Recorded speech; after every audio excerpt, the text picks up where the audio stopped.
हाँ भाइयों, एक बार फिर नमस्कार।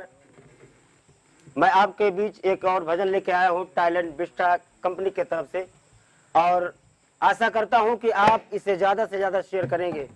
आइए आनंद ले भजन का। क्या बात है माँ सरस्वती की। अरे दुनियादारी छोड़ा सैया, दुनियादारी छोड़ा सैया, हर पे ध्यान लगाई सजनिया हो क्यों ना लागी दुहाई, सजनिया हो क्यों ना लागी दुहाई। दुनियादारी छोड़ा सैया, दुनियादारी छोड़ा सैया, हर पे ध्यान लगाई सजनिया हो क्यों ना।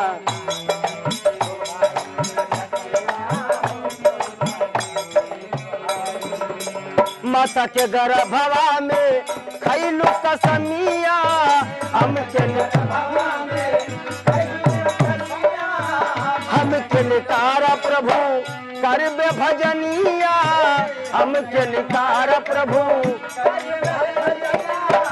दई के जबनिया, अरे दई के जबनिया तू गैला भुलाई, सजनिया हो क्यों ना लागी दुहाई, सजनिया हो क्यों ना। अरे दारी छोड़ा सैया, दुनियादारी छोड़ा सैया, हर पे ध्यान लगाई।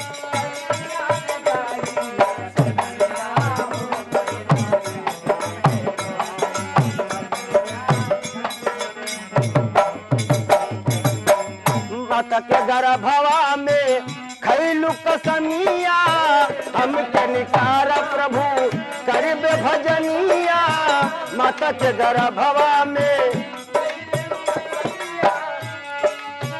हमके निकारा प्रभु करबे भजनिया। दई के जबनिया तू, दई के जबनिया तू गैला भुलाई, सजनिया हो क्यों ना लागी दुहाई।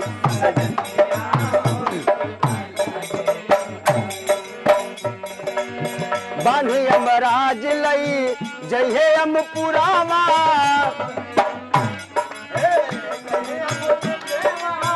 बइहे यमराज जब तोहरे दुआरिया, गरव में तोहरे जब डली है फसरिया,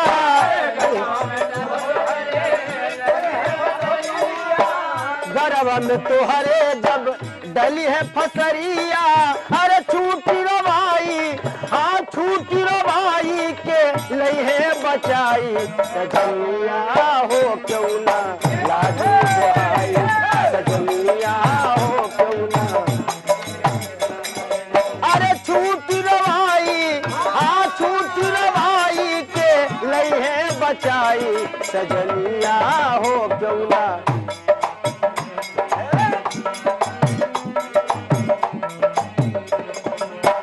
छोड़ा गुमान सिखा हर से सहुरावा,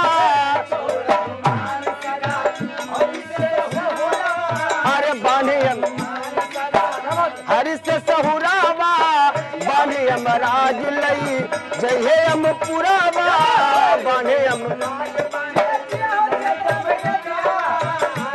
यमराज लई जइहे यमपुरावा।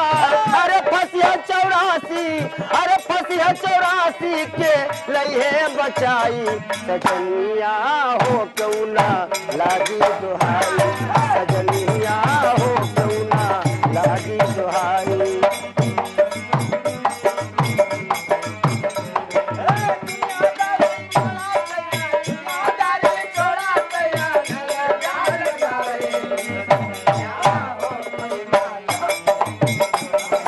दुनियादारी छोड़ा सैया, दुनियादारी छोड़ा सैया, हर पे ध्यान लगाई, सजनिया हो क्यों ना लागी दुहाई, लागी दुहाई।